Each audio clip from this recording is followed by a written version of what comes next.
esclave, mais pasteur. Donc, il était esclave, mais il a joué un rôle qui a impacté ses descendants. Donc, c'est aïeul-là a dû impacter son fils, qui a impacté son fils, qui a impacté son autre fils, qui a impacté le grand-père de Martin Luther King, qui a impacté le père de Martin Luther King, et qui a impacté Martin Luther King. De telle sorte que, comme c'était un élève doué, très tôt, il est parti à l'université et il a eu son doctorat en théologie. Et il est devenu cet excellent orateur que nous avons tous connu. Donc, tout ce que vous illustrez, même quand ce n'est pas illustré dans l'église, ou que ça n'a pas la forme de ce qui s'illustre dans l'église, sachez que vous l'avez pour la gloire de Dieu. Ne sous-estimez jamais le Seigneur dans ses œuvres, dans ce qu'il veut faire. Ne le sous-estimez jamais. Vous voyez, ça peut être un chant, ça peut être de l'art. Moi, par exemple, lorsque j'étais petit et que je grandissais, il y avait une image du Seigneur. C'est pas dans le cadre de l'idolâtrie, mais dans ma conscience d'enfant. Cette image du Seigneur qu'il y avait devant l'autel de mon père m'a beaucoup influencé. Est-ce que vous voyez?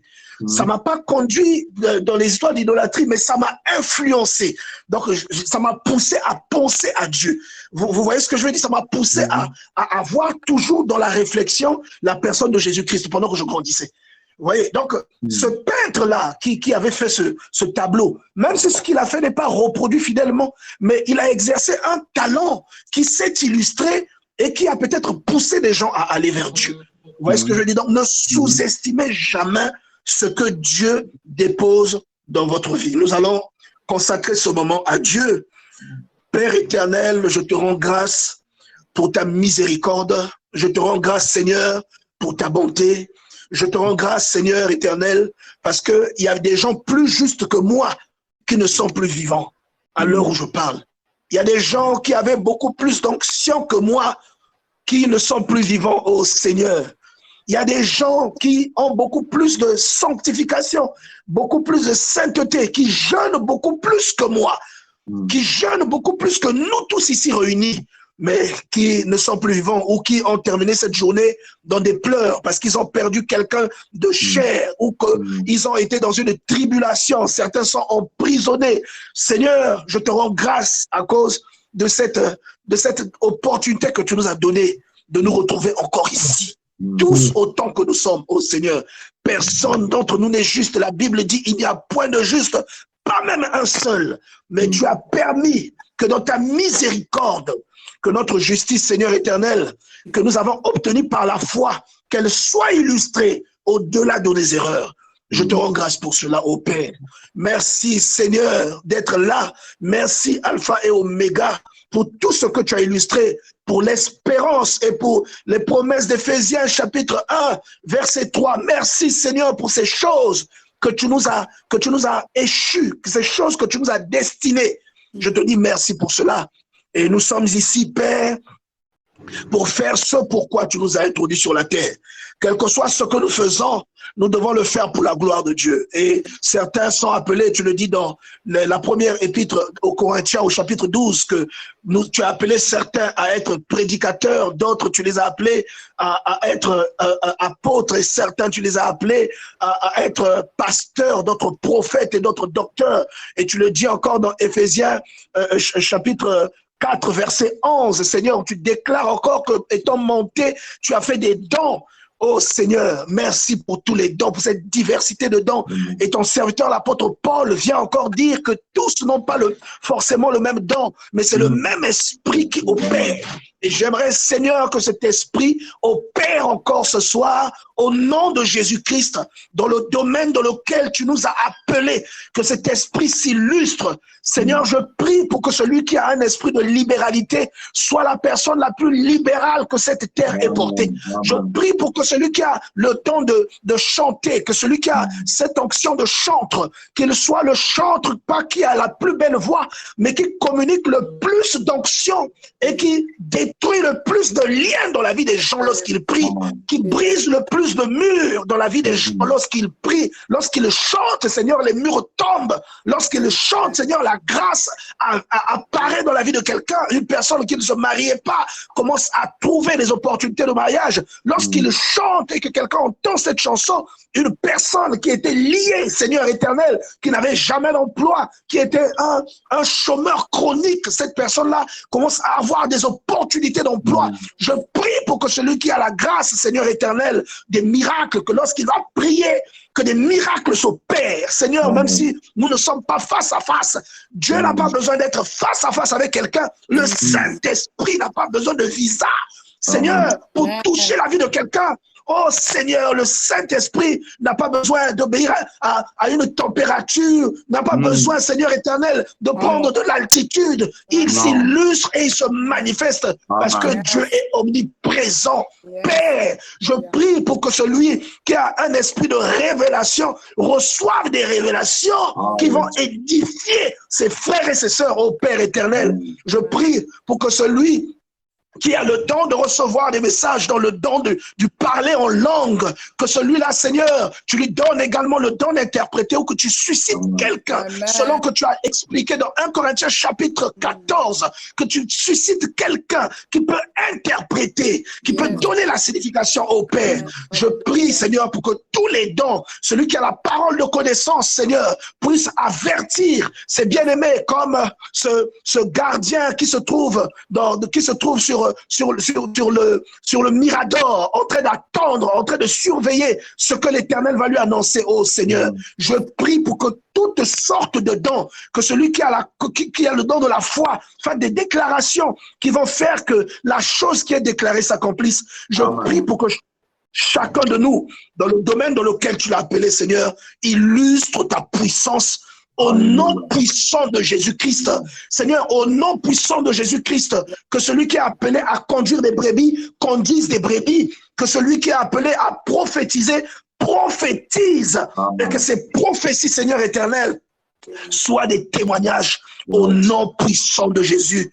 Au nom puissant de Jésus. Nous te recommandons ce moment, oh Seigneur. Nous te soumettons ce moment où nous allons parler de ta parole. La Bible dit dans le livre de Jean, au chapitre 1, à partir du premier verset, au commencement était la parole. Et la parole était avec Dieu. Et la parole était Dieu. Seigneur, la parole, lorsque j'ouvre ma Bible, ces écritures que je vois, Seigneur, c'est l'Esprit de Dieu retranscrit d'une manière scripturale. Donc, lorsque je suis en train de lire, il y a un transfert qui se passe entre ce que je lis et mon esprit. C'est pourquoi, à force de lire, tu l'as toi-même dit dans l'évangile de Jean, à force de lire, je suis sanctifié par la parole que je lis. Je suis sanctifié par la parole. Et tu as aussi dit, la foi vient de ce que l'on entend. À force de dire des choses sur toi, d'entendre des choses sur toi, je deviens conscient de ce que tu peux réaliser dans ma vie. Et cette conscience justifie ma vie. Parce que, Seigneur, entendre des choses sur toi procure la foi. Seigneur, je prie pour que tu nous ouvres ces choses. Je prie pour que tu nous expliques ces choses et que tu nous lègues ces pouvoirs, Seigneur éternel. Cette assurance que nous retrouvons dans le psaume 18 au verset 4. Cette assurance que nous retrouvons dans le livre des psaumes au chapitre 91, Seigneur éternel. Je prie pour que tu nous délivres, Seigneur, de l'ignorance et que tu nous ouvres les yeux afin que nous te servions comme ce qui est déclaré dans Jean chapitre 4 à partir du verset 21. Que nous sachions discerner les ombres, nous sachions discerner les exemples avec les révélations qui sont cachées derrière les exemples. Au nom puissant de Jésus-Christ, nous avons ainsi prié. Amen. Amen. Bien-aimés, je rends grâce à Dieu pour ce moment de prière et nous allons tout de suite partir dans le psaume 91. On va lire le psaume 91. Donc, nous allons lire le livre des psaumes, chapitre 91, à partir du premier verset. Bien-aimés, vous savez, vous ne pouvez pas réclamer un héritage qui ne vous appartient pas. Il y a des gens, lorsqu'ils prient et que ce qu'ils demandent à Dieu n'arrive pas, ils sont tristes. Mais ils sont tristes, ils ne sont pas tristes à juste titre. Si Dieu pouvait leur parler directement, ou s'ils avaient le discernement, parce que Dieu parle aussi au travers de sa parole, en lisant la Bible, Dieu peut vous répondre. Vous saurez que ce n'est pas juste ce que vous dites. Que quand vous blâmez Dieu, ce n'est pas juste. Un héritage qui n'est pas à vous ne vous appartient pas. Si vous habitez dans la maison d'un roi, et que vous êtes le serviteur, et que le roi a un fils. Lorsque le roi atteindra la majorité, à la mort de son père ou de son vivant, ce fils-là héritera des biens de son père. Mais vous, quel que soit le nombre d'années que vous ferez dans la maison, tant que vous n'êtes pas adopté par le roi, vous ne serez jamais son héritier, au même titre que son fils. Et le Seigneur nous explique que lorsque nous sommes convaincus du péché et que nous entamons le processus de la conversion, et lorsque nous sommes réunifiés avec le Seigneur dans le baptême, le Seigneur nous explique que nous sommes adoptés par le Seigneur. Et nous devenons co-héritiers avec le Seigneur Jésus-Christ. Celui qui est co-héritier a les mêmes droits que l'héritier principal. Donc si nous devenons co-héritiers, ce qui appartient à Dieu nous appartient. Et ici la Bible dit, dans le psaume 91 au verset 1, celui qui demeure sous l'abri du Très-Haut. On a dit il demeure, celui qui demeure, il demeure. Et nous savons tous ce que demeurer veut dire. On n'a pas dit celui qui est de transit. On n'a pas dit celui qui est de passage. On n'a pas dit celui qui vient et qui s'en va. On a dit celui qui demeure. Et nous savons tous par quel moyen une personne peut demeurer dans un état d'esprit. Et il dit, celui qui demeure sous l'abri du Très-Haut repose à l'ombre du Tout-Puissant. Et le Seigneur nous rappelle encore dans le psaume 121 ce que l'ombre peut représenter dans la vie d'un chrétien. L'ombre qui vient de Dieu. La Bible dit, le Seigneur sera ton ombre et pendant le jour, le soleil ne te frappera pas, ni la lune pendant la nuit. Et nous comprenons que le soleil auquel il fait allusion, ce n'est pas l'astre, ce n'est pas cette étoile qui nous sert de luminaire. Mais le soleil auquel il fait allusion, c'est une puissance certes céleste, mais qui est négative. Celui qui n'a pas compris va lire Éphésiens chapitre 6 à partir du verset 11. La Bible dit que ce n'est pas contre la chair et le sang que nous avons à lutter, mais contre les dominations, les principautés et les esprits mauvais dans les lieux célestes. Les esprits mauvais dans les lieux célestes. Donc même dans les lieux célestes, je n'ai pas dit au ciel, là où Dieu est, mais dans les lieux célestes, il y a des esprits qui peuvent te combattre. Et on dit, pendant le jour, le soleil ne te frappera pas, et ni la lune pendant la nuit. Et tu vois que tous ces protagonistes, ces deux protagonistes cités, sont élevés, ils sont en haut dans le ciel. Et Dieu dit que quelle que soit l'autorité qui se dressera dans ta vie, que ce soit une autorité charnelle, que ce soit une autorité spirituelle, elle n'aura jamais de domination sur toi. Elle pourra tenter d'exercer une puissance sur toi. Et tu pourras même en ressentir quelques effets. Mais jamais cette puissance ne te sera comment on va dire ça, ne te sera fatale. Et jamais cette puissance ne te sera fatale. Et c'est Dieu qui te le dit. Et ici, il dit, celui qui repose sous l'abri du Très-Haut, celui qui demeure sous l'abri du Très-Haut, repose à l'ombre du Tout-Puissant. Et il ajoute, je dis à l'Éternel, mon refuge et ma forteresse. Et j'aimerais parler là à quelqu'un qui peut proclamer cette parole, mais qui peut avoir pour refuge son intelligence. Je peux parler là à quelqu'un qui peut citer cette parole, mais qui pour se marier peut compter sur sa corpulence. Oh Seigneur, Seigneur, donne-nous la parole qu'il faut afin que nous comprenions. Bien-aimé, j'essaie de parler là à quelqu'un qui, pour avoir le mariage, au lieu de faire un programme de prière, est en train de compter sur sa morphologie, sur comment Dieu l'a bâti. Il y a quelqu'un qui compte sur ses mensurations. Il y a quelqu'un qui compte sur ses courbes. Et Dieu est en train de te dire que tu n'as qu'un seul refuge. C'est le Seigneur. Tu n'as qu'une seule forteresse. C'est le Seigneur. Je suis en train de parler à quelqu'un qui, pour avoir une promotion, pense que son intelligence suffit. J'aimerais dire à quelqu'un qui croit que pour avoir une promotion, il faut seulement être intelligent. Dieu est en train de te dire qu'il y a des choses que Dieu seul peut accorder à un être humain. J'aimerais que tu comprennes cela. Il y a une grâce que tes beaux yeux ne suffiront pas à emmener dans ta vie. Il y a une grâce, bien-aimée dans le Seigneur, que les efforts, la richesse, le pays dans lequel tu te trouves ne suffiront pas à emmener dans ta vie. Il y a des combats pour les gagner il faut associer Dieu à ce combat-là. Il faut associer Dieu à sa vie. Tu peux être la personne la plus vigoureuse qui soit, mais il y a des batailles pour les obtenir, pour les surmonter. Il faut que Dieu soit avec toi. Et la Bible ici dit, je dis à l'Éternel, mon refuge et ma forteresse. Bien-aimé, il ne faut pas que ce soit des paroles en l'air. Il dit, mon refuge. Donc, c'est en Dieu que tu te caches.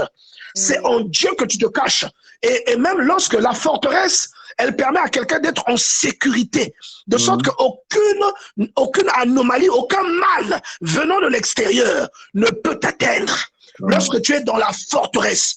C'est pourquoi vous voyez certaines personnes ont tellement confiance en Dieu que même lorsqu'il y a un combat, la personne n'est jamais inquiétée. Lorsqu'il y a un combat, la personne n'est jamais triste.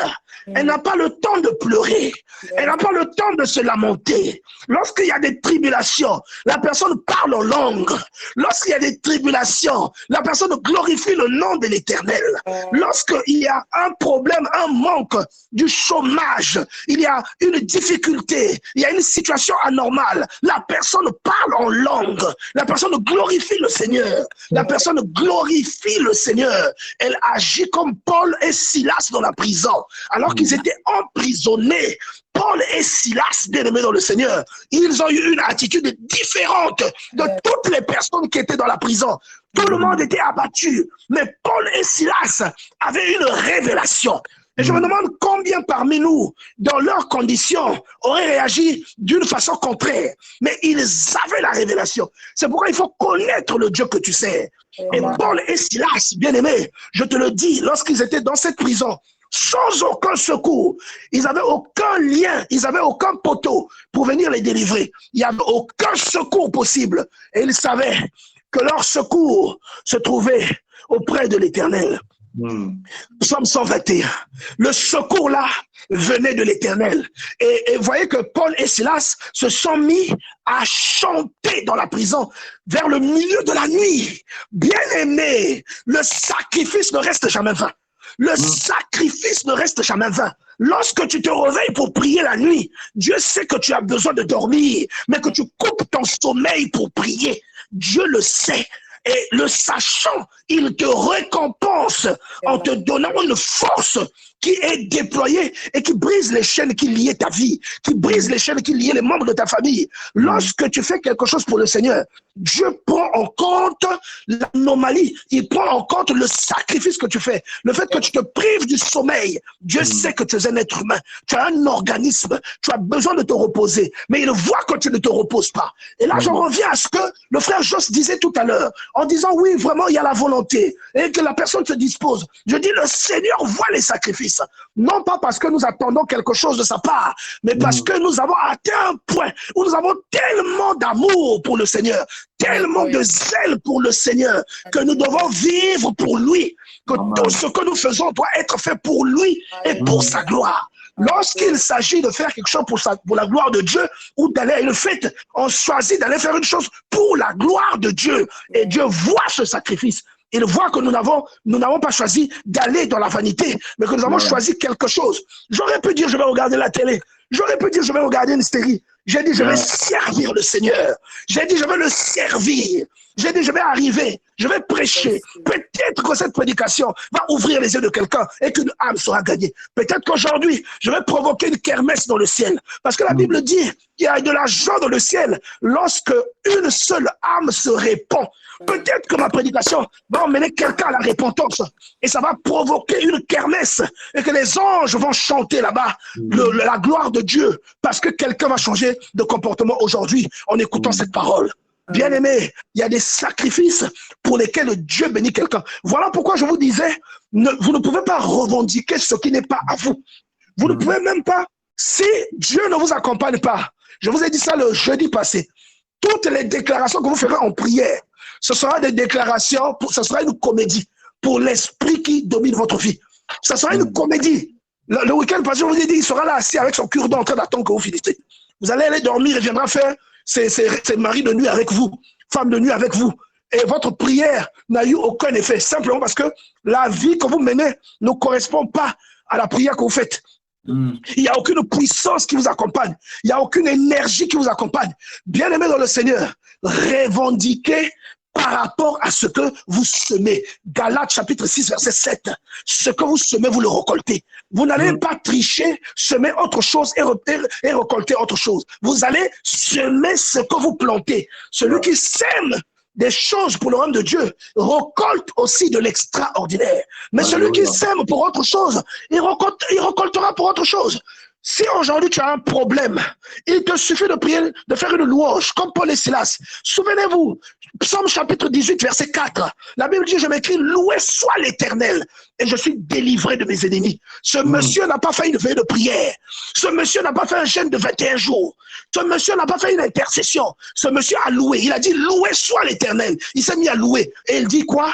David dit quoi? Je m'écris seulement, loué soit l'Éternel. Je suis délivré de mes ennemis. La simple louange coupe les chaînes. La simple louange t'extrait du bourbier dans lequel tu te trouvais. La simple louange, tu dois avoir une attitude de louange.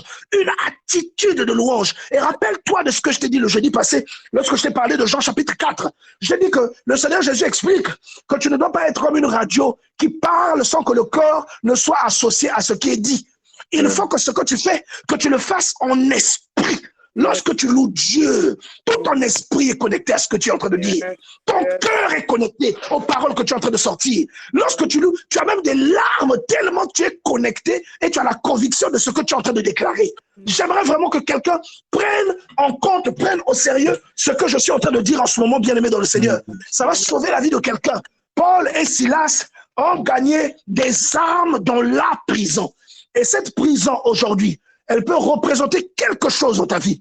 Cette prison, elle peut représenter une situation que tu vis. Parce que la prison, telle que nous la concevons, bien-aimés dans le Seigneur, c'est seulement lorsque quelqu'un est enfermé quelque part. La prison, ce n'est pas que ça. La stérilité est une prison. Le chômage est une prison, bien-aimé. Oh, bien-aimé dans le Seigneur. Le célibat endurci est également une prison. Lorsque ce n'est pas ton choix, mais que c'est quelque chose qui s'impose à toi, c'est une prison. Il y a beaucoup de choses que nous pouvons citer qui sont des prisons. Et il y a beaucoup d'autres personnes dans la prison dans laquelle vous êtes. Et lorsque vous avez une attitude de prière, vous ne demandez pas la permission au démon qui a lié la personne en question. Vous, quand vous faites votre louange, Dieu descend. Lorsqu'il délivre, la Bible dit que vers le milieu de la nuit, alors que Paul et Silas chantaient des louanges, il y eut un tremblement de terre dans la prison. Et tous les liens furent rompus. La Bible ajoute, toutes les portes furent ouvertes. Donc tu vas, même dans ton quartier, parce que tu es en train de louer le Seigneur, il y a des portes qui sont fermées dans la vie de certaines personnes qui vont s'ouvrir. Des portes vont s'ouvrir, c'est-à-dire tu n'as pas demandé la permission à celui qui maintient ces gens-là. Peut-être c'est quelqu'un qui est dans leur famille, qui est parfois au village, mais toi tu es dans le quartier. Quand tu déclares, quand tu es en train d'adorer, quand tu es en train de louer, il y a un tremblement que seuls les esprits ressentent. Et là où les gens sont liés, la Bible dit que tous les liens se sont rompus. Personne n'est resté ligoté lorsqu'il y a eu ce tremblement. Et le chef de la prison a même pas dit qu'il a voulu se tuer. Paul lui a dit non, nous sommes là. Regardez l'intégrité du type. Alors qu'il aurait pu le laisser se tuer et s'enfuir. Il a dit non, non, non, nous sommes ici. Il avait la révélation. Et ce monsieur-là s'est fait baptiser. Il leur a demandé, que dois-je faire pour être sauvé? Ce monsieur-là s'est fait baptiser la même nuit, bien aimé dans le Seigneur. Donc j'aimerais te dire que lorsque tu demeures sous l'abri du Très-Haut, il ne suffit pas de citer ces choses. Il ne suffit pas d'y faire un tour. Il ne suffit pas d'y transiter. Il faut y demeurer. Et lorsque tu y demeures, il y a des choses qui s'illustrent dans ta vie. Et quand ces choses s'illustrent dans ta vie, tu peux librement revendiquer certaines choses auprès de Dieu. Tu peux librement revendiquer certaines grâces auprès de Dieu. Il y a une chose que tu n'as pas besoin de revendiquer. Ces choses-là viennent à toi comme ça. Et regardez, une parole, il dit je dis à l'Éternel, mon refuge et ma forteresse, mon Dieu en qui je me confie. Mon Dieu en qui je me confie. Rappelez-vous, oh Jésus, maudit soit l'homme qui se confie à l'homme.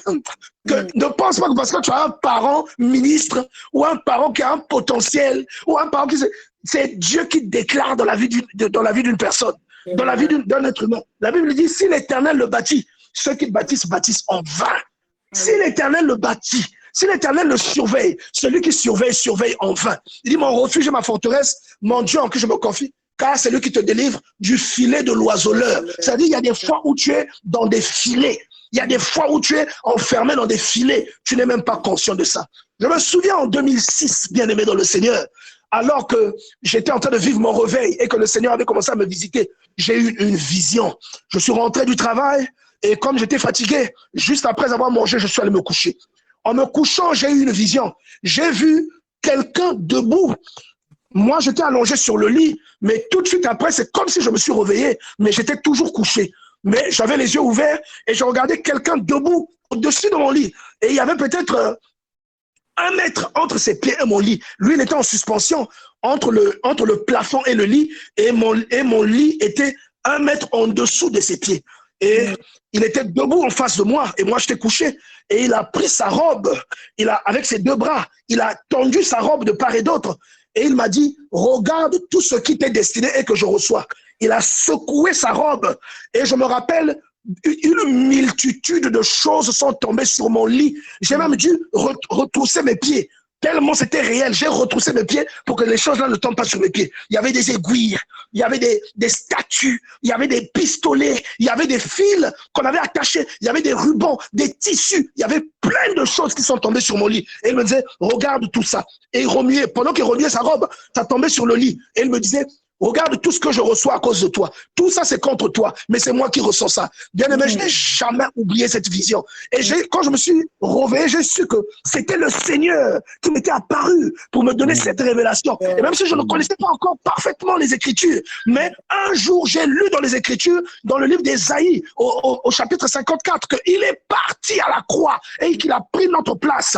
J'ai fait le lien avec ce que il est parti comme un agneau qu'on mène à l'abattoir. Et c'est le châtiment que nous méritions est tombé sur lui. Et j'ai fait le lien avec cette vision que Dieu m'avait montrée alors que je ne maîtrisais même pas encore les Écritures, bien aimé dans le Seigneur. Et j'ai su que Dieu m'aime et qu'il m'aimait depuis, même quand j'étais un pécheur, immonde, un pécheur qui faisait des choses graves, des choses méchantes et des choses abominables devant la face de Dieu.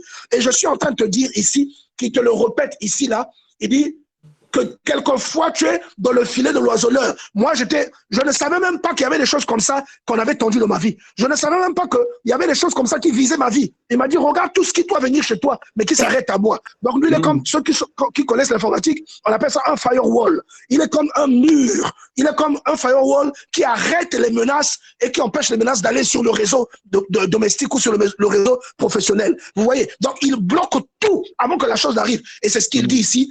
Car c'est lui qui te délivre du filet de l'oiseleur. Du filet de l'oiseleur, c'est-à-dire celui qui attrape les oiseaux. Et toi, tu es comme un oiseau. Et l'oiseau, c'est le symbole d'une âme. L'oiseau, c'est le symbole de l'âme. Et celui qui a un filet, celui qui est identifié comme l'oiseleur, c'est le diable, qui est le voleur d'âme. Est-ce que vous comprenez? Et il dit, c'est lui qui te délivre du filet de l'oiseleur, de la peste et de ses ravages. C'est-à-dire, quel que soit le degré du coronavirus, même si le coronavirus là sort des oreilles, même s'il sort des cordes, devant toi, il va buter au nom de Jésus. Devant toi, il va s'arrêter. Et le coronavirus ira témoigner à la personne qui l'a conçu. Il aura témoigné dans le monde des ténèbres que j'ai croisé un chrétien qui s'appelle un tel. Le but, normalement, lui, il était dans ma liste. Il fallait qu'il meure. Mais bizarrement, je suis arrivé et j'ai été inoffensif. Je n'ai pas compris. Mes cordes n'ont pas pu le percer. Bien aimé, la maladie ou encore la malédiction qu'on envoie sur toi doit faire demi-tour. Elle doit aller déclarer ce qu'elle a croisé dans ta vie. Vous devez être celui qui blâme les situations, celui qui renverse les choses établies. Vous approchez, vous n'avez même pas encore élevé la voix, mais l'onction qui vous accompagne détruit les œuvres des ténèbres dans votre vie parce qu'il y a quelqu'un qui fait le travail à votre place. Et j'aime beaucoup. J'aime beaucoup. Il y a plein de choses que nous pouvons lire ici, mais à cause du temps, je vais aller à partir du verset 10. Je vais aller à partir du verset 10 où on dit aucun malheur ne t'arrivera. Bien aimé, aucun malheur. Attention, le malheur, c'est pas la maladie. Le malheur, dans le pire des cas, c'est la mort. Le malheur, dans le pire des cas, c'est quand on parle de la mort, c'est pas toujours la mort du cimetière, mais c'est quelque chose qui ne marche pas dans ta vie d'une manière indéfinie. D'une manière indéfinie. C'est ça la mort. Donc le malheur, c'est ça. Mais il dit aucun malheur ne t'arrivera. C'est-à-dire tu peux avoir une anomalie, mais l'anomalie là a déjà un acte de décès. L'anomalie, là, n'est pas au courant. Mais on a déjà écrit son acte de décès quelque part. C'est-à-dire que ton créateur sait que l'anomalie là mourra le 21 décembre 2021. Il sait déjà. Mais l'anomalie ne sait pas. L'anomalie se dit que moi, je règne sur la vie de ce monsieur, je règne sur la vie de cette sœur. Mais il ne sait pas que Dieu a déjà signé un acte de décès pour cette anomalie, pour ce problème. Ça peut être ton chômage, ça peut être quel que soit ce que c'est. Dieu a dit, il a déjà signé.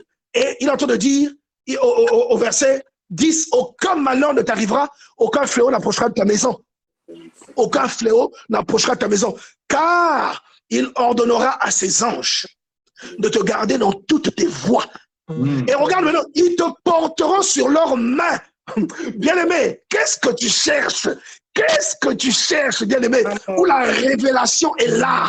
La révélation est là. Il dit, ils te porteront sur les mains. Pourquoi lorsque tu fais un mauvais rêve, tu as du mal à dormir? Pourquoi tu as du mal à dormir lorsque tu fais un mauvais rêve? Pourquoi lorsque tu as une situation, tu as peur? Pourquoi tu as peur, bien-aimé? Pourquoi lorsque tu vois quelque chose ne marche pas, tu commences à te plaindre? Oh, bien-aimé, la révélation est là. Il a ordonné à ses anges de te garder. Il a ordonné. Il ne faut pas que les rugissements du lion te fassent pleurer, alors que le lion ne t'a même pas encore griffé. Le lion ne t'a même pas encore dévoré. Mais toi, tu pleures déjà. Mais quel genre de chrétien es-tu? Et il dit, tu marcheras sur le lion et sur l'aspic, c'est-à-dire le serpent. Donc, il t'a donné le pouvoir. Et le lion, c'est le mauvais esprit féroce. Et l'aspic, c'est le mauvais esprit qui vient avec la ruse. Donc, le serpent, il vient avec la ruse. Est-ce que vous comprenez? Parce que le diable, lorsqu'il t'attaque, il t'attaque pas seulement comme Job a été attaqué. Hein. Il t'attaque pas seulement en détruisant ce qu'il y a dans ta vie. Il peut t'attaquer avec une ruse. Il peut venir avec la séduction. Il peut te faire tomber amoureux de ton cousin. Il peut te faire tomber amoureux de ta tante. Il peut te faire tomber amoureux de ton neveu. Et tu sais que c'est pas bien. Est-ce que vous comprenez? Mais toi, il ne t'a pas attaqué, tu n'es pas malade. Tu n'es pas tombé malade. Mais toi, tu te dis que c'est normal. Et tu cèdes à ça. Le diable t'a vaincu. Le diable ne vient pas toujours de manière brutale comme avec Job. Il peut venir comme avec David, derrière la nudité de quelqu'un. Il peut venir derrière la nudité que tu vois sur un site pornographique bien aimé dans le Seigneur. Il peut venir derrière une nudité et ça détruit ta vie. Ça éteint ton onction. Ça éteint ta vocation.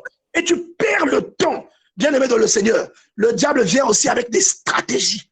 Tu comprends? Il vient avec des stratégies. Et lui dit qu'il t'a donné l'autorité de marcher sur le lion. Donc il peut illustrer ici le mauvais esprit qui vient avec agressivité.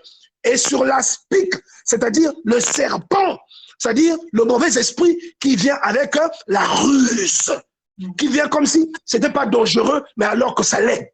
Est-ce que tu vois? Et Dieu te dit, on va finir par là, Dieu te dit, puisqu'il m'aime, je le délivrerai. Oh bien-aimé, qu'est-ce que c'est aimer Dieu? Oh, qu'est-ce que c'est qu'aimer Dieu? C'est pas parce que tu sais que Dieu existe que ça signifie que tu l'aimes. C'est pas parce que tu vas à l'église que ça signifie que tu l'aimes. Qu'est-ce que tu fais pour le compte de Dieu? Qu'est-ce que tu fais au nom de Dieu? Oh, bien-aimé, est-ce que tu as encore des rancunes dans ton cœur et tu prétends aimer Dieu? Bien-aimé, est-ce qu'il y a encore des gens à qui tu ne parles pas et tu prétends aimer Dieu? Est-ce que tu refuses la nourriture aux gens qui viennent te visiter et tu prétends aimer Dieu? Est-ce que tu traites différemment les enfants entre tes enfants ou quelqu'un qui n'est pas né avec vous ou quelqu'un qui n'est pas né de toi simplement parce que cette personne n'est pas née de toi et tu dis que tu aimes Dieu? Qu'est-ce que c'est qu'aimer Dieu? Que Dieu nous permet de parler de qu'est-ce que c'est qu'aimer Dieu la prochaine fois. Mais là, je vais te dire, il dit que si tu l'aimes, il te délivrera. Il dit, puisqu'il m'aime, je le délivrerai. Et je le protégerai puisqu'il connaît mon nom. Qu'est-ce que c'est que connaître le nom de Dieu? Alléluia. Genèse chapitre 17 à partir du premier verset. Qu'est-ce que c'est que connaître le nom de Dieu? Psaume chapitre 1 à partir du premier verset, bien-aimé. Qu'est-ce que c'est que connaître Dieu? Jean chapitre 1 à partir du verset 12. Bien-aimé, qu'est-ce que c'est que ces choses qu'il est en train de dire que si nous appliquons ces choses-là, lui, il nous délivrera. Que si nous l'aimons, il nous délivrera. Que si nous connaissons son nom, il nous protégera. Qu'est-ce que tout cela signifie? Il dit, il m'invoquera et je lui répondrai. Donc, si tu réunis ces conditions, lorsque tu vas l'invoquer, lui, il va te répondre. Il dit, je serai avec lui dans la détresse. Ça veut dire quoi? Que quelquefois, la détresse dans laquelle tu es est normale. Dieu voit ça. Ne l'oublie jamais. Ne prends jamais ta détresse pour le fait que Dieu t'ait oublié. Ne prends jamais ta détresse pour le fait que Dieu t'ait abandonné. C'est de l'ignorance. Parce qu'il te dit que tu peux être dans la détresse, mais lui sera avec toi. Je serai avec lui dans la détresse. Donc tu peux vivre des situations difficiles qu'un non-croyant ne vit pas. Mais toi, tu vis ça. C'est difficile pour toi. Mais lui, il dit que même dans la situation difficile, là, lui, il sera avec toi. Est-ce que tu comprends? Et il dit, je le délivrerai et je le glorifierai. La gloire de Dieu, il s'illustrera dans ta vie. Amen. La gloire de Dieu. C'est-à-dire, si tu respectes ces principes, il te délivrera. Amen. Et il te glorifiera. C'est-à-dire, tu vas briller devant les gens. Et regardez le dernier verset, le verset 16. Je le rassasierai de longs jours. C'est-à-dire, je vais multiplier ses jours dans ce monde. Amen. C'est-à-dire, je vais lui donner une longue vie. Alléluia. Je vais lui donner une longue vie. Pourquoi? Parce qu'il connaît mon nom. Pourquoi? Parce qu'il m'aime. Je vais lui donner une longue vie. Je vais répondre s'il m'invoque. Je vais être avec lui quand il sera dans la détresse, dans le danger. Et je le délivrerai, je vais le glorifier. Et je lui donnerai une longue vie. Et je lui ferai voir mon salut. C'est-à-dire, il sera sauvé. Son âme sera sauvée. Quand 1 Thessaloniciens chapitre 4, à partir du verset 16 arrivera, lui, il expérimentera ça. S'il est chez les morts, il sera enlevé. S'il est vivant ce jour-là, il sera enlevé. Oh bien-aimé, quelle richesse dans cette parole. Quelle richesse dans cette parole. Il y a tellement de choses à dire. Voilà pourquoi je voulais te dire ce soir, bien-aimé, le Dieu que tu sers, tu le connais jusqu'à quel niveau? Comment la Bible dit dans l'évangile de Jean au chapitre 15 que si vous demeurez en moi et que mes paroles demeurent en vous, suivez bien. Si vous demeurez en moi et que mes paroles demeurent en vous, demandez tout ce que vous voudrez. Jean chapitre 15, verset 7, pour ceux qui veulent noter. Si vous demeurez en moi et que mes paroles demeurent en vous, demandez ce que vous voudrez et cela vous sera accordé. Amen. Est-ce que quelqu'un a compris? Amen. C'est-à-dire, la révélation est là. Elle est là devant nous. Il dit, il veut seulement il dit qu'il faut seulement que lui, il demeure en toi. 1 Corinthiens chapitre 3, verset 16. Il veut demeurer en toi. Il dit, il demeure en toi et sa parole, selon Jean chapitre 1, verset 1, sa parole, c'est lui-même. Il dit que sa parole demeure en toi. Est-ce que vous comprenez? Sa parole demeure en toi. Il dit, si c'est le cas, tout ce que vous allez demander, vous l'obtiendrez. Bon, mais moi j'ai une question pour terminer. Si tu ne lis pas la Bible, comment les paroles de Dieu demeureront en toi? Si tu n'écoutes pas les exhortations, si tu ne passes pas du temps dans les fellowships, dans les partages entre frères et sœurs, comment les paroles là qui emmènent la bénédiction, qui emmènent l'exaucement, seront trouvées en toi? Je parle à un chrétien qui ne lit jamais sa Bible. Je parle à quelqu'un qui croit que la vie de prière est possible sans méditer la parole de Dieu. Vous êtes comme quelqu'un qui a une voiture de luxe, mais qui n'a jamais de carburant. Votre voiture ne sera qu'un décor, bien aimé dans le Seigneur. Le jour où vous aurez un cas urgent, vous allez marcher à pied et transpirer, plutôt que de prendre une voiture et d'arriver rapidement. Vous serez un chrétien de pacotille. Votre vie de prière sera une parodie. Parce que, simplement, bien aimé dans le Seigneur, vous ne lisez pas la Bible. Et je répète à quelqu'un que ce que vous voyez dans la Bible qui est écrit, c'est juste la forme scripturale de Dieu. Que ces paroles-là sont vivantes. Les lecteurs de la Bible peuvent vous dire, quand on lit la Bible, il y a des phénomènes qui se passent. À un certain degré, quand tu lis, tu as l'impression que c'est vivant. Tu as l'impression qu'il y a un esprit qui te parle. Quand tu lis, tu pleures. Mais qui te tape? Personne. Mais tu pleures en lisant. Parce que tu es heureux. Tu ressens l'autorité de Dieu en lisant. Est-ce que vous voyez? Il y a des paroles, quand tu lis, tu ne peux pas finir de lire ça. Il y a des paroles que moi je lisais il y a longtemps. Mais lorsque je me suis converti, des paroles comme Genèse 17, des paroles comme Genèse 12, des paroles comme le psaume 90, dès que je lisais, je pleurais. Je ne finissais pas de lire ça. Je pleurais longtemps. Je laissais la Bible ouverte, je pleurais longtemps. Et le fait de pleurer, là, c'était une prière. Les pleurs, là, c'était... Je ne pleurais pas de tristesse, mais je pleurais d'étonnement. Je cherche un terme en lingala, j'ai oublié comment on dit ça. Somo, on dit somo en lingala. Je pleurais de somo. En lisant, quand je lis, Genèse chapitre 17, Abraham, je suis le Dieu Tout-Puissant, marche devant moi et sois intègre. Je pleure, je peux pleurer pendant 20 minutes. Parce que le somo là m'attrape. C'est comme si c'est à moi qu'on a dit ça.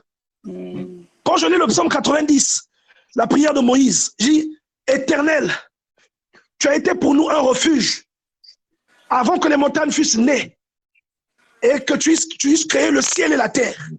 D'éternité en éternité, tu es Dieu. Je ne finissais pas, je pleurais pendant longtemps. Et je frémis même au moment où je suis en train de vous réciter ça. Parce que je ressentais la puissance de Dieu dedans. Mais pourtant, c'est les trucs que je lisais avant. C'est des trucs que je lisais avant. La Bible est vivante. Pas la Bible, mais la parole de Dieu est vivante. Et comme le psaume que nous avons lu aujourd'hui, c'est vivant. C'est vivant. Vous allez atteindre un degré quand vous allez lire ça, ça va se refléter en vous. Vous allez lire, ça va s'illustrer. Et quand vous allez dans la rue, quand quelqu'un vous regarde, il a peur de vous, mais vous n'êtes pas agressif. Quelqu'un qui dit des bêtises devant vous, il ne dit pas des bêtises. Vous savez que lui, il a un langage impudique, il a un langage grossier. Mais quand vous êtes là, il ne dit jamais de grossièreté. Simplement parce qu'il y a un esprit qui s'illustre à cause de ce que vous lisez. Oh, bien-aimé dans le Seigneur, que Dieu nous ouvre les yeux. Amen. Est-ce que quelqu'un peut prier pour la parole? Amen. Ce soir, Seigneur, te dire un grand merci, Seigneur. Seigneur, nous te disons merci, nous te rendons grâce, nous te glorifions, Seigneur. Merci, Papa, pour cette parole qui est sortie, Seigneur, mon Dieu. Merci encore, Papa, de nous apprendre des choses. Merci encore, Papa, de nous ouvrir l'esprit, de comprendre le psaume 91 qui nous parle de beaucoup de choses, Seigneur. Merci de cette révélation encore que tu as permis, Papa, que nous puissions encore avoir, Papa.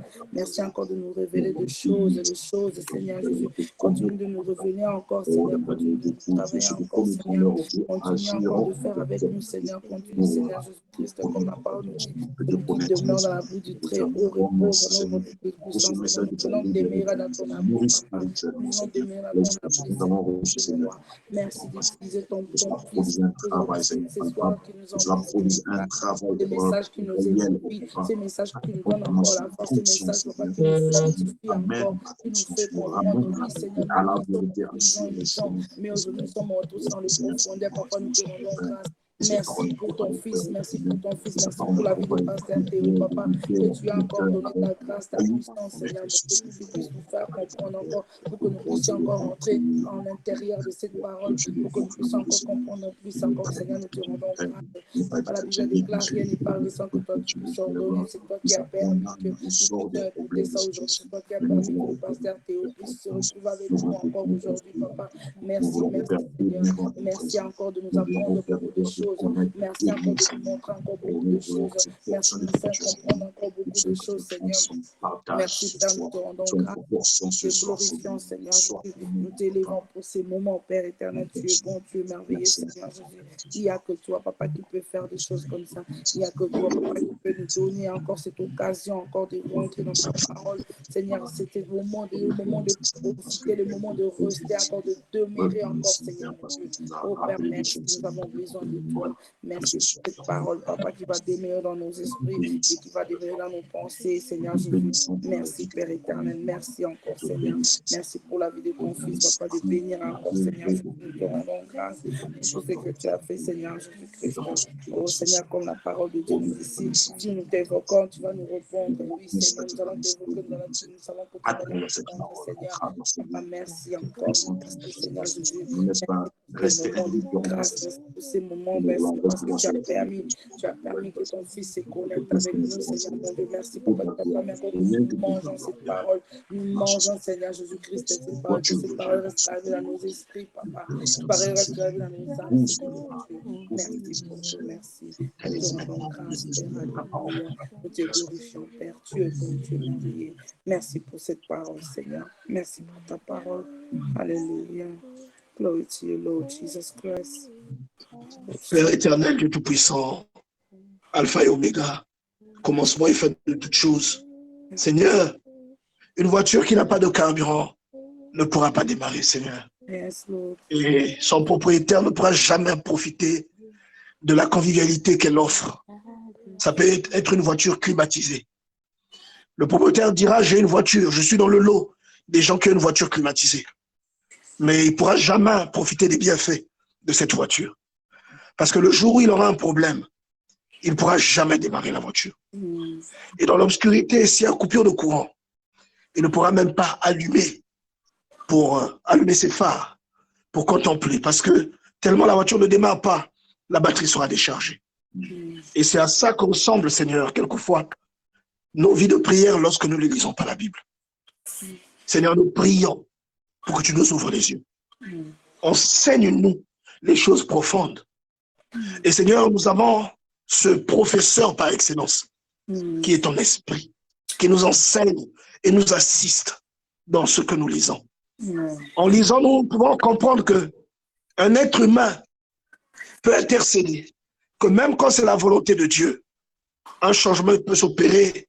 Je pense là à Ézéchias, dans le deuxième livre des rois, dans le premier livre des rois au chapitre 20, où tu parles, Seigneur éternel, à ton serviteur. Et tu donnes un ainsi dit l'Éternel par la bouche de Élie. Par la bouche de Élie, ô Seigneur éternel. Tu donnes un ainsi dit l'Éternel, où tu viens lui annoncer qu'il mourra, qu'il descendra plus de son lit. C'était ta volonté. Mais lorsque Ézéchias a parlé, lorsqu'il a prié, tu as dit à Ésaïe de faire demi-tour et d'aller dire à Ézéchias que tu lui as ajouté 15 ans. Seigneur, c'était ta volonté que Ézéchias meure. Et c'était pour son bien, parce que tu voulais faire venir le malheur que tu avais annoncé à son père, qui avait été infidèle devant toi. Et pour préserver Ézéchias, parce que quand quelqu'un meurt devant toi, c'est toujours pareil, puisque la personne est toujours présente devant toi. Et tu as dit à Ézéchias, dans sa maladie, qu'il mourrait. Mais Ézéchias se trouvait trop jeune. Et il a prié. Et malgré que c'était un ainsi dit le Seigneur, Seigneur, tu as changé ton avis. Et tu as donné à Ézéchias ce qu'il demandait dans la prière. Et tu lui as ajouté 15 années. Et on peut se rendre compte que quelqu'un de puissant, qui prie puissamment, peut aussi mourir de maladie. Et Seigneur, dans le deuxième livre des rois, tu parles de ton serviteur Élisée, je crois au chapitre 13, où tu expliques que Élisée est tombé malade. Et c'est cette maladie-là qui l'avait tué. Oh Seigneur, Élisée qui guérissait les gens. Élisée qui guérissait les gens, qui ressuscitait des personnes décédées, même son cadavre, ses ossements. Un an après sa mort, ses ossements ont ressuscité un être humain. Mais lui-même, il est mort d'une maladie. Oh, quelle révélation. Tu es en train de nous enseigner qu'on peut beaucoup prier, mais en même temps, tout dépend de toi, Père. Permets-nous de comprendre ces choses, parce que nous passons du temps dans la prière, Seigneur. Je te rends grâce et je te bénis pour cette initiative et pour ce groupe. Au nom puissant de Jésus-Christ, nous t'avons ainsi prié. Amen. Amen. Est-ce qu'on peut acclamer pour le Seigneur? On acclame pour le Seigneur. Gloire à Dieu. Alléluia. Oui, en tout cas, un puissant message. Je bénis le Seigneur. Ce que j'ai retenu parole pour la fin, on peut beaucoup prier, mais le dernier mot vient au Seigneur. Alléluia. Alors, merci beaucoup à l'homme de Dieu pour votre intervention qui a toujours été bénéfique pour nous. On ne cesse d'être béni par votre canal. En tout cas, le Seigneur vous utilise beaucoup pour nous bénir, pour nous challenger, pour nous pousser à faire plus que ça, pour nous étirer encore plus. En tout cas, merci infiniment. Alors, je donne la parole à chacun de nous rapidement, comme ça, on va les libérer. Ça sera une suggestion, non, ce sera une question ou bien quelque chose à dire. On va prendre longtemps, donc 30 secondes seulement, s'il vous plaît. On doit se séparer. La sœur Bijou, tu as dit la sœur Bijou, 30 secondes. Je dis merci beaucoup, Pasteur Théo, que Dieu vous bénisse, que Dieu vous bénisse. J'ai beaucoup aimé quand vous avez dit, nous pouvons bon prier, nous pouvons faire tout chanter, mais si nous ne sommes pas connectés en esprit, donc on ne fait rien du tout. Vraiment que Dieu vous bénisse de ce message-là, parce qu'il y a de ces gens, pardonnez-moi, il y a de ces gens, on peut chanter aujourd'hui, qui chantent très bien, mais la connexion comme ça, il n'y a pas du tout avec Christ. Donc, vraiment, c'est un bon message que vous avez donné aujourd'hui. Que le bon Dieu vous bénisse, vraiment. Que le bon Dieu vous bénisse. Amen. Amen. La sœur Dessina, vous avez quelque chose à dire? 30 secondes. Non, elle a écrit. Ah, gloire à Dieu. La sœur divine, quelque chose à dire? Vous avez quelque chose à dire, la sœur divine? Je rends grâce à Dieu pour la parole de ce soir. Je bénis l'Éternel et je bénis son serviteur. Merci pour la parole, vraiment. Merci beaucoup. Amen, gloire à Dieu. La sœur, voilà. La sœur, désolé, je vais voir ici. Voilà, la sœur Judith. Je bénis Dieu pour la parole de Dieu, malgré que je suis arrivée en retard. Mais Dieu bénit son serviteur et l'Éternel soit béni. Gloire à Dieu, gloire à Dieu. Je donne la parole au frère Borgelet. Quelque chose dit, frère Borgelet? Oui, bonsoir. Bonsoir. Merci pour la parole qui nous a été encore transmise ce soir et pour l'édification de l'Église. C'est toujours bien de recevoir une parole, peu importe ce qui nous est arrivé aujourd'hui, peu importe, comme vous avez dit le frère Théo au début comment on appelle ça, de la séance, qu'il y en a beaucoup qui sont plus que même nous, qui jeûnent plus que nous, qui prient plus que nous, mais qui sont décédés, mais nous sommes là. Nous ne sommes pas plus meilleurs qu'eux, mais Dieu a fait grâce. Moi, c'est vraiment une grâce. Et je voulais aussi dire juste, pardon, ajouter que par rapport à ce que vous avez dit, et vous savez, lorsque quelqu'un, celui qui peut louer ou adorer, c'est celui qui est vivant. Et celui qui est vivant, c'est celui qui a l'Esprit de Dieu en lui. Donc, quand tu n'as pas l'Esprit de Dieu, tu ne peux pas adorer. Tout ce que tu feras, ça sera en vain. Hein? Donc, même par rapport au passage que vous avez donné dans Jean 15, 7, et beaucoup de gens ont l'habitude de répéter ces passages-là sans pourtant prendre conscience de ce que ce passage en fait veut dire. Donc, c'est juste pour dire que nous devons prendre conscience que lorsque nous prononçons, même en priant, nous devons vraiment avoir l'idée dans la tête ou encore être conscient ou consciente que ce que nous prononçons doit être véridique et nous devons vraiment le pratiquer. Si nous aimerons que Dieu puisse nous accorder ce que nous voulons, nous devons être juste en conformité avec sa parole. Ce n'est que comme ça que nous allons recevoir tout ce que nous désirons. Mais si nous ne sommes pas en conformité avec sa parole, nous ne pourrons rien recevoir de Dieu. Peu importe ce que nous allons faire, des jeûnes, je ne sais pas quoi là, nous n'allons rien recevoir. Donc, c'est un peu ça ma part de contribution par rapport à ce que vous avez dit, Frère Théo. Vraiment, on est vraiment heureux et je suis toujours ravi lorsque vous êtes là et que vous nous annoncez encore la parole. C'est vraiment que Dieu vous bénisse encore.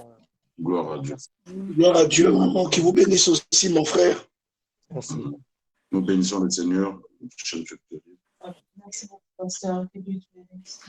Alors, nous sommes arrivés à la fin de notre programme. Je remets la parole au pasteur Théo s'il a quelque chose à faire pour nous dire. Ensuite, nous allons nous séparer. Pasteur Théo.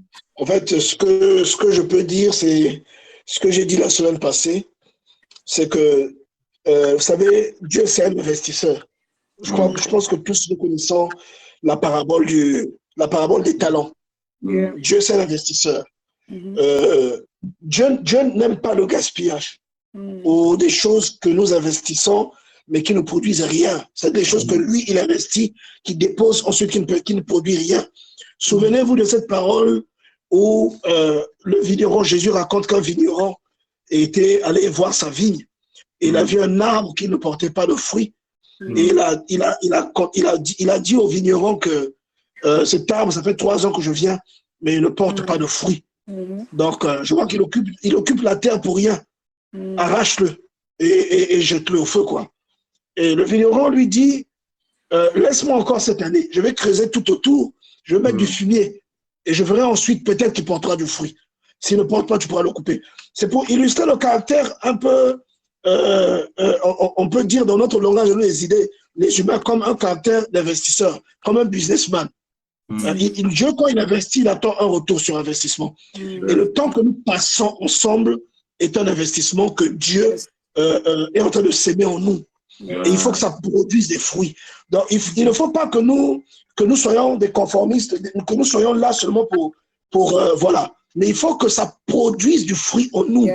Il faut que les vies soient transformées, que les personnes reçoivent des onctions, que les gens deviennent des soldats, que les gens changent de niveau, que nous allions vraiment à l'extérieur, que nous allions au-delà de nos limites, en fait, que cette parole nous transforme et que les gens viennent vraiment avec un autre type de révélation, avec une autre forme d'illustration, que pas pour venir faire pour venir proclamer des choses, mais que nous le faisons, que nous le ressentons en nous et que nous fassions bénéficier aux gens qui sont autour de nous. Ce que j'essaie de dire par tout ça, c'est qu'il faut que la parole que nous partageons, et même ce que vous partagez quand je ne suis pas avec vous, qu'il faut que ça produise du fruit. Si ça ne produit pas de fruit, ça veut dire que tout ça est un investissement inutile. Ce ne sera pas inutile pour parfois les intervenants ou pour les gens qui sont zélés. Parce que si vous allez dans une école et qu'il y a un maître qui vient donner les cours, mais que d'autres élèves fuient les cours, à la fin du mois, le maître là aura son salaire. Il sera payé par le gouvernement. Mais l'élève qui a fui les cours n'aura pas les notions et peut-être qu'il ratera son examen. Donc le problème ne sera pas au niveau de ceux qui manifestent du zèle, mais au niveau de ceux qui reçoivent et qui ne mettent pas en pratique. Je tenais vraiment, vraiment à rappeler ce principe-là.